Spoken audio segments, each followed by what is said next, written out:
Hello, আসসালামু আলাইকুম। সবাই কেমন আছেন? নতুন করে খবরে একটা জিনিস দেখলাম যে আবার নাকি কোটা নাকি চালু হয়ে গেছে। হায় রে! যে কোটার জন্য আমাদের শত শত ভাইয়েরা জীবন দিল সেই কোটা নাকি আবার চালু হয়ে গেছে। যাক, যেভাবে হোক, মানে ইনিয়ে বিনিয়ে ঘুরাইয়া পেঁচায়া কোটা চালু করা হয়েছে। তারপরে আরও অনেক কিছু সুবিধা চালু করা হয়েছে যেগুলো কোটার ভিতরে পড়ে। তাহলে আমার কথা হলো কি, এই ছাত্র আন্দোলন তাহলে কিসের জন্য হয়েছিল? তারপর মনে করেন যে এই ভাইগুলো যে জীবন দিল, এরা তাহলে কিসের জন্য জীবন দিল? এরা তো সবাই চাইছিল যে মেধায় চাকরি হোক।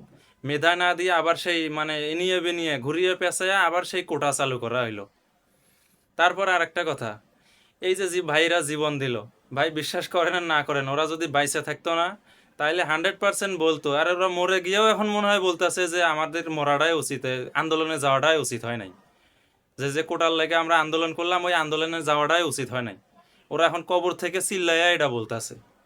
যেভাবেই হোক কোটাটা এখন আবারও চালু করা হয়েছে নাকি শুনলাম।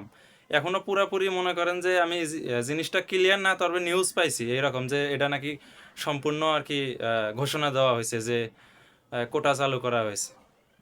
যেভাবেই হোক, যে নিয়মে হোক, যেভাবে ঘুরিয়ে পেঁচায় হোক, কোটা নাকি আবার চালু হয়েছে।